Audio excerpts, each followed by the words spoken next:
Assalamualaikum dan salam hormat, bersama saya Abang Muaz Abang Abdul Samad dalam Berita Pagi Sarawak edisi 26 September.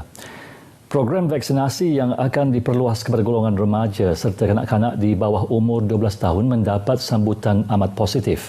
Hasil tinjauan RTM di Bandaraya Kuching rata-rata yang ditemui memuji keseriusan Kementerian Kesihatan Malaysia KKM dalam memastikan setiap populasi yang layak menerima vaksin akan diberi vaksin sebelum penghujung tahun ini.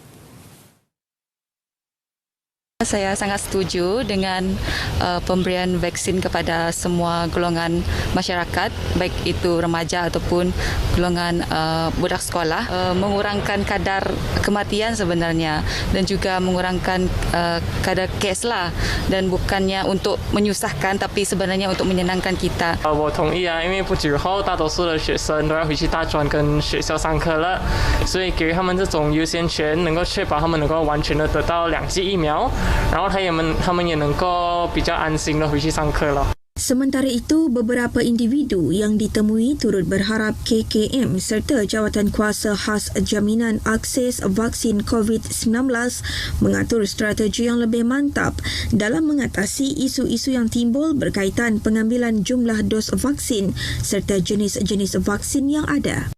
Terutamanya bagi golongan yang berisiko tinggi serta mempunyai tahap imun yang rendah lah, seperti supaya mereka tahap perlindungan itu lebih optimum. Saya harap KKM mengatur dan merancang pemberian vaksin kali ketiga ini dengan lebih baik, lebih teratur, supaya semua golongan yang memerlukannya mendapat vaksin ketiga ini dengan sepatutnya. Kalau boleh, KKM cuba berbincang dengan WHO untuk lebih tegas dengan UK untuk tidak diskriminasi beberapa vaksin yang tertentu lah, supaya boleh masuk dan travelling boleh start baru lah. Kinetro nak pergi mall, pergi makan, tunggu kerja, semua perlu komplit 2 dos. Bagi pendapat kami, baguslah. Jumaat lalu, Menteri Kesihatan Khairi Jamaluddin dalam sidang media khas memaklumkan bahawa dos ketiga dan dos penggalak akan diberikan kepada kumpulan rentan tertentu setelah panduan klinikal dikeluarkan, serta beliau juga menggesa Pertubuhan Bangsa-Bangsa Bersatu dan Pertubuhan Kesihatan Sedunia membuat ketetapan yang sewajarnya serta tidak mendiskriminasi jenis-jenis vaksin dalam menentukan penerimaan vaksinasi untuk perjalanan antarabangsa. Beliau juga memaklumkan mulai 1 Oktober depan, tempoh penerima dos pertama vaksin COVID-19 AstraZeneca menerima suntikan dos kedua kini dipendekkan kepada 6 minggu berbanding 9 minggu sebelum ini. Rata-rata ibu bapa di negeri ini menyambut baik pelaksanaan program vaksinasi remaja yang diadakan sebelum pembukaan semula sekolah. Ibu bapa pelajar berasa bersyukur kerana anak-anak mereka menerima suntikan vaksin dan tidak perlu risau akan keselamatan anak-anak. Hal ini kerana sesi persekolahan secara bersemuka akan dibuka dalam masa terdekat. Anak saya nanti untuk balik ke maktab MISM Muka tu saya rasa lega lah. Kalau kelas bersemuka dimulakan, so anak saya cukup 2 dos, saya lega melepaskan dia kembali ke sekolah. Wan Mahala Wan ini salah seorang bapa pelajar yang menerima vaksin memberi pandangan positif terhadap pelaksanaan program ini. Mengawasi ataupun menjaga mereka sebab mereka bebas bergerak ke sana sini kan. Kalau dengar ada vaksin ni, sekurang-kurangnya ada cover untuk diri mereka lah. Manakala anaknya Wan Muhaizil Fazrin Wan Mahala menyatakan perasaan teruja selepas menerima vaksin. Akhirnya dapat berjumpa semula dengan rakan-rakannya setelah sesi persekolahan dibuka nanti. Rasa teruja lah, mau jumpa kawan-kawan balik dalam vaksin jumpa. Dengan pelaksanaan program vaksinasi untuk remaja ini, kadar peratusan populasi di Sarawak yang menerima vaksin akan dapat terus dipertingkatkan, terutama ketika negeri ini kini masih mencatatkan kadar jangkitan COVID-19 yang tinggi berikutan penularan varian Delta.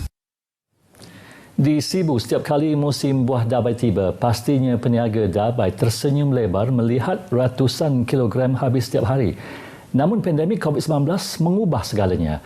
Pasar Sentral Sibu yang dahulu meriah, kini lengang Walaupun sudah dibenar beroperasi, Dabai Segar pula mengecut berkedut menunggu pelanggan. Setiap dugaan sebenarnya terselit peluang. Berbekal semangat ini, seorang usahawan wanita di Sibu tampil dengan produk paste dan kunde yang dibuat daripada buah dabai. Patricia Jimmy Jack ada perinciannya. Walaupun musim buah dabai hampir berlalu, penjualan buah tempatan ini dilihat masih lagi kelihatan di beberapa buah kawasan. Kurang mendapat sambutan dari pelanggan, membuatkan peniaga kecil buah dabai menjualnya dengan harga yang murah pada saat akhir.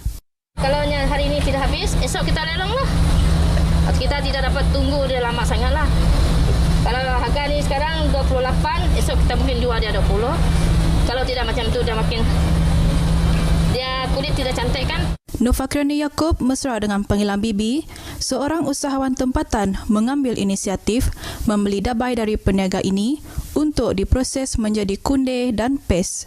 Kunde itu melalui proses pemasinan. Jadi kunde agak masin dari paste dabai. Tetapi kedua-duanya mempunyai fungsi yang sama sebenarnya. Dari paste dabai saya membuat sambal, iaitu sambal ikan bilis dan juga sambal ikan masin.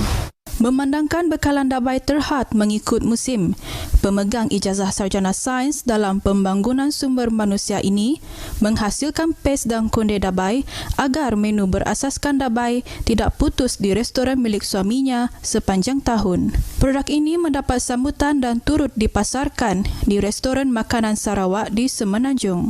Merupakan penerima bantuan khas Sarawak Ku Sayang untuk peniaga kecil, Bibi memanfaatkan dana ini dengan membeli sebuah peti sujuk beku dan stok dabai dalam kuantiti besar untuk menampung permintaan pelanggannya. Permintaan di luar Sibu seperti Kuching, KL, Terengganu, saya akan mengepostkan produk ini setiap seminggu ke Kuching dan ke Kuala Lumpur. Pasangan ini nekat mahu meluaskan pasaran produk ke luar negara, namun penyelidikan dan pembangunan produk perlu dilaksana terlebih dahulu. Kadang-kadang ada yang student yang DM kami orang nak yang dah tadi nyamuk paste dabai, tapi kami orang saya tahu pun macam ni cara nak menghantar benda apa. So kami harap yang kelak ada yang boleh tunjuk ajaran kami orang macam ni cara nak menghantar benda ya ke luar negara. Lambakan dabai setiap kali tibanya musim tidak akan menjadi masalah kepada pemilik kebun dabai dengan adanya pasaran alternatif, iaitu menjualnya kepada pengusaha paste dan kunde dabai ini. Jika dahulu kita terpaksa menunggu musim buah dabai untuk menikmati buah ini, kini dengan adanya inovasi produk seperti ini, kita masih boleh menikmatinya sepanjang tahun walaupun kita berada di Semenanjung Malaysia. Patricia Jimmy Jack, Berita RTM. Sebagai sebuah negara yang sudah lama merdeka, rakyat Malaysia seharusnya mempunyai semangat kesetiaan dan cinta terhadap negara yang melampaui peringkat negeri. Pensyarah Fakulti Sains Sosial dan Kemanusiaan Universiti Malaysia Sarawak, Profesor Madya Dr. Nielsen Ilan Mersat memberitahu, sememangnya setiap individu perlu mempunyai semangat kenegerian kerana ia merupakan sentimen yang mengeratkan silaturahim, namun sekiranya ia diterjemah di peringkat lebih tinggi, rakyat Malaysia mampu membuktikan bahawa mereka dapat hidup bersama-sama dengan aman dan damai.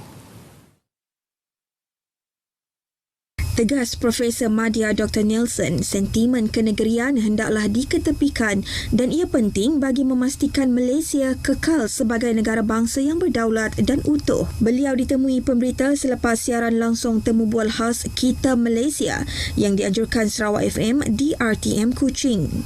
Dalam pada itu, Profesor Madya Dr. Nielsen yakin dan percaya bahawa sejarah merupakan guru yang terbaik untuk memelihara sejarah negara Malaysia dan anak muda pada hari ini perlu meningkatkan pengetahuan berkaitan sejarah kerana untuk mencapai kemerdekaan bukanlah mudah dan menuntut banyak pengorbanan. Ujarnya lagi, penting untuk anak muda untuk mengambil tahu sejarah Malaysia kerana apa yang kita miliki pada hari ini adalah disebabkan sejarah masa lalu dan apa yang akan berlaku pada esok dan lusa merupakan tindakan kita pada hari ini dan adalah rantaian daripada sejarah dahulu, sekarang dan masa hadapan. Peniaga serta pelanggan diingatkan supaya sentiasa mematuhi prosedur operasi standard SOP semasa berada di kedai dan premis makanan. Ketua Kementerian Perdagangan Dalam Negeri dan Hal Ehwal Pengguna KPDNHEP Cawangan Serike, Muhammad Zawawi berkata, ini susulan banyak sektor perdagangan dan pengedaran beroperasi sepenuhnya di negeri ini, terutama bahagian yang telah memasuki fasa 3 Pelan Pemulihan Negara. Jelas Muhammad Zawawi, KPDNHEP Sarike telah melaksanakan operasi samar atau samar yang bertujuan memantau pematuhan SOP di bawah Akta 342. Setakat ini, sejak Januari lalu, sebanyak 5,209 premis di kawasan bandar dan luar bandar telah diperiksa oleh pihaknya merangkumi Meradong, Pakan serta Julau.